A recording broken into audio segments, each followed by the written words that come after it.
Connor and Madison barely know him anyway. My name is Carter Reynolds. I'm 42 years old. I run Reynolds Security Solutions. Rebecca, my wife for 8 years, just said that about me to Ethan Morrison, a guy I thought was my friend. I heard every word through my surveillance system. They were at the Ritz-Carlton downtown, room 2847. Rebecca wore a $15,000 diamond bracelet I never bought her. Ethan bought it with $23,000 he stole from our joint account. Rebecca laughed when she said my kids barely knew me. Ethan said, after the divorce, they'll understand Daddy was never there. Rebecca nodded. We'll make sure they see the truth.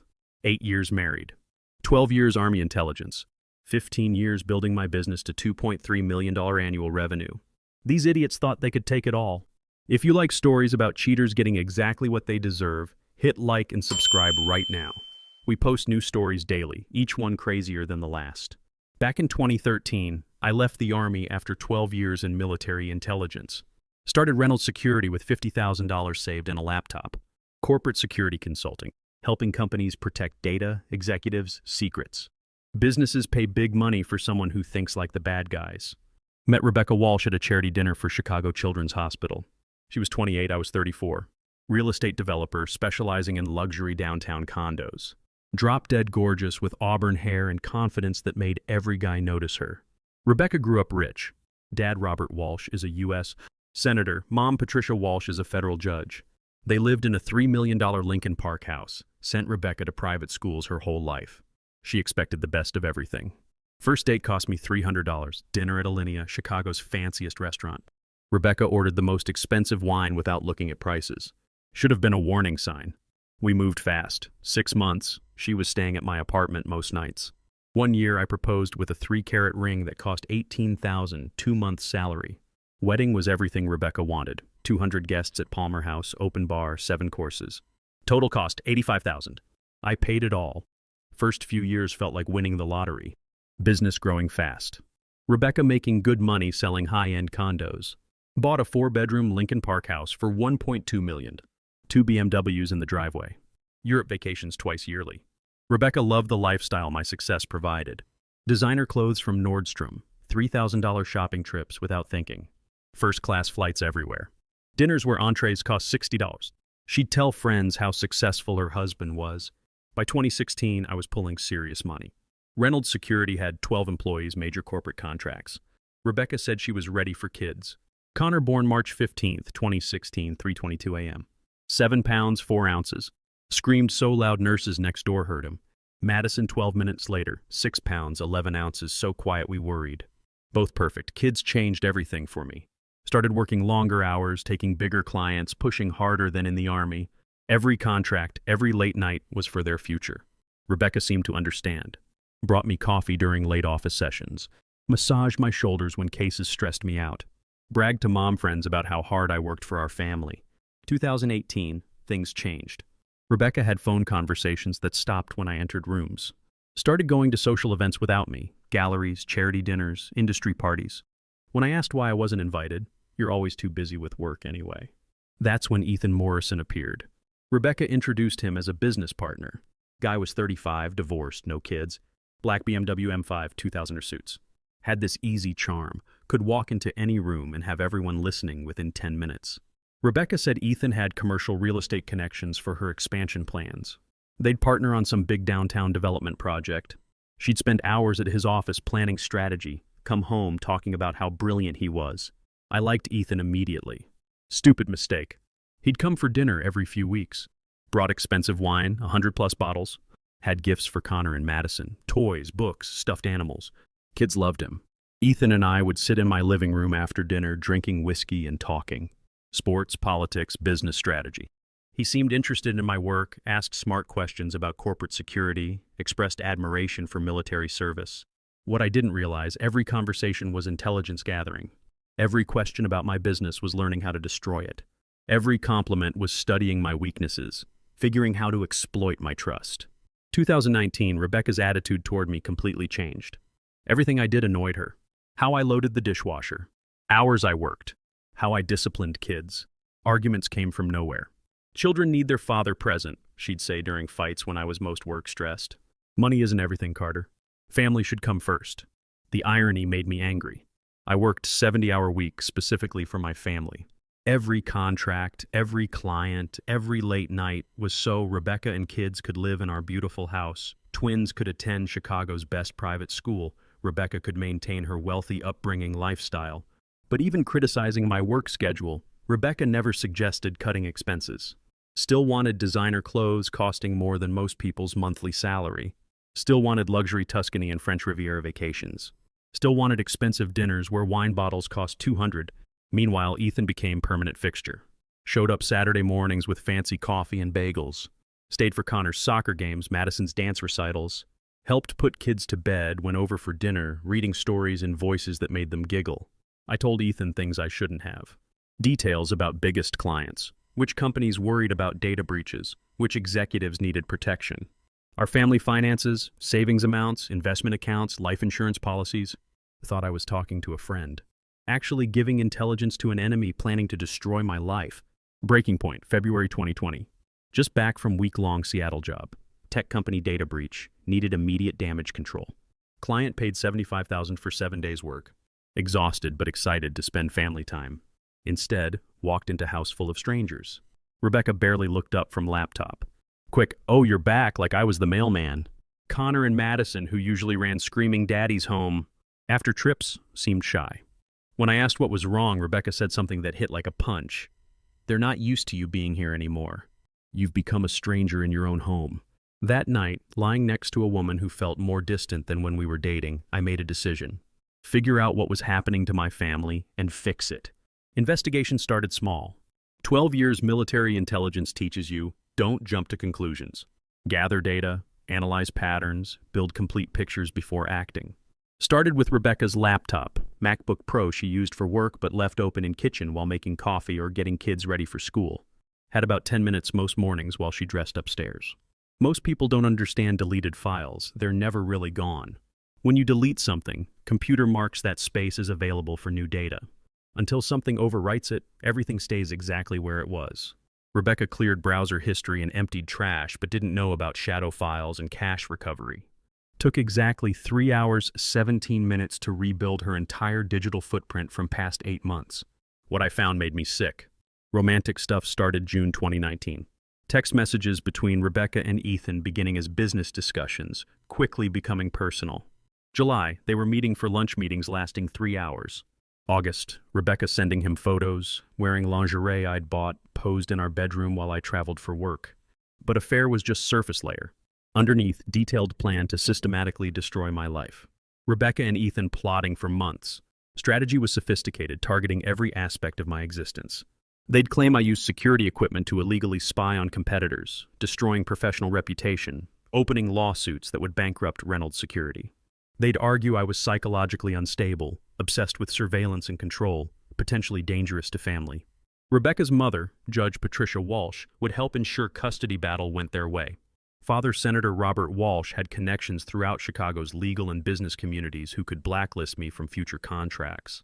Most damaging document, draft custody petition, Rebecca worked on with divorce attorney Lawrence Sterling. She painted me as emotionally distant workaholic who abandoned family responsibilities pursuing financial gain. Claimed children were afraid of father's unpredictable behavior and excessive control need.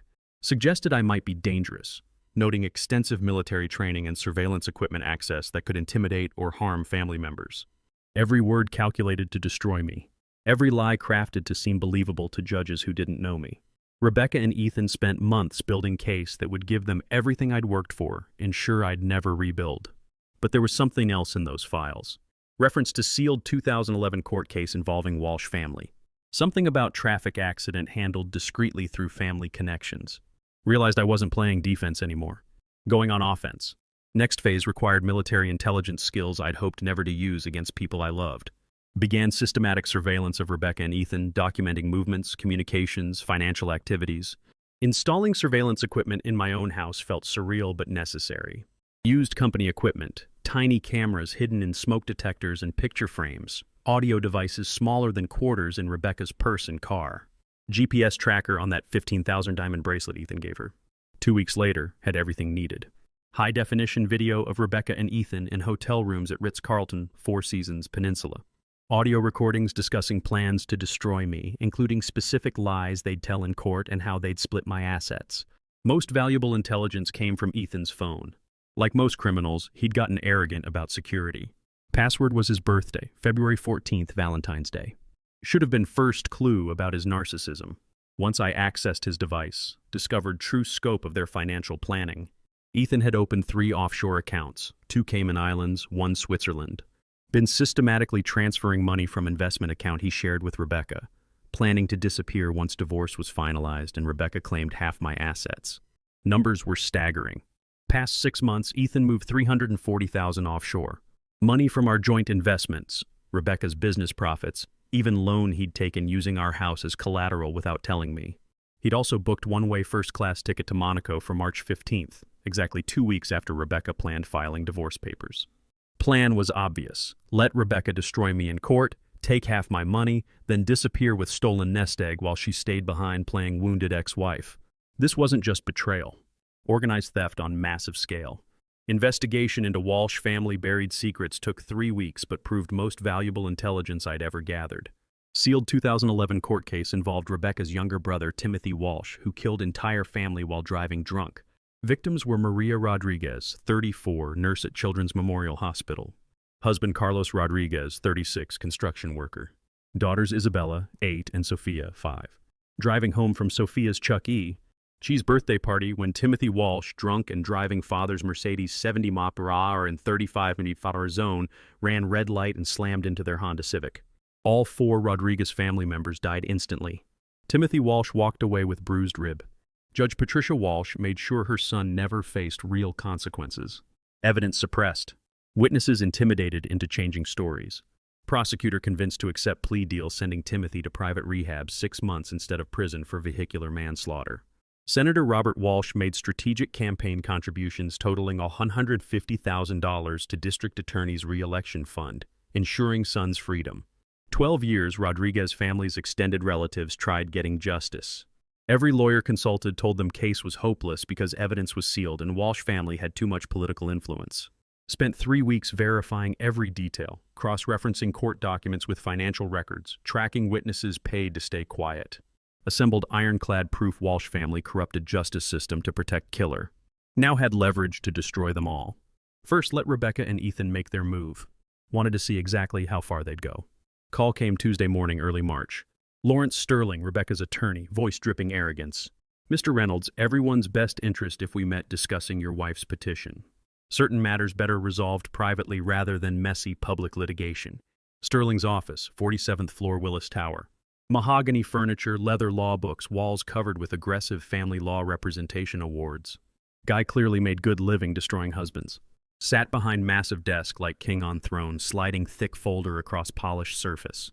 These are Mrs. Reynolds' terms. Sign these documents, avoid court battle you're guaranteed to lose. Opened folder, read demands. Rebecca wanted full custody Connor and Madison, me allowed supervised visitation 1 weekend monthly. Our house, both BMWs, 60% of Reynolds' security assets, about $1.4 million. Alimony $8,000 monthly next 15 years. Sterling leaned back in leather chair, clearly enjoying what he assumed was my shock. Mrs. Reynolds has substantial evidence of your inappropriate behavior. Surveillance equipment obsession. Emotional absence from children's lives. Military interrogation techniques in business suggesting possible psychological instability. Paused for effect. Judge Patricia Walsh already reviewed preliminary evidence, indicated she'd look very favorably on Mrs. Reynolds' petition. Judge Walsh, Rebecca's mother. Highly respected federal judiciary member with impeccable fairness and integrity reputation. She'll recuse herself from official proceedings, but her preliminary assessment carries significant weight with colleagues throughout circuit. Closed folder, stared at Sterling long moment. Reached into briefcase, pulled out manila envelope, placed carefully on his desk. Give this to your client.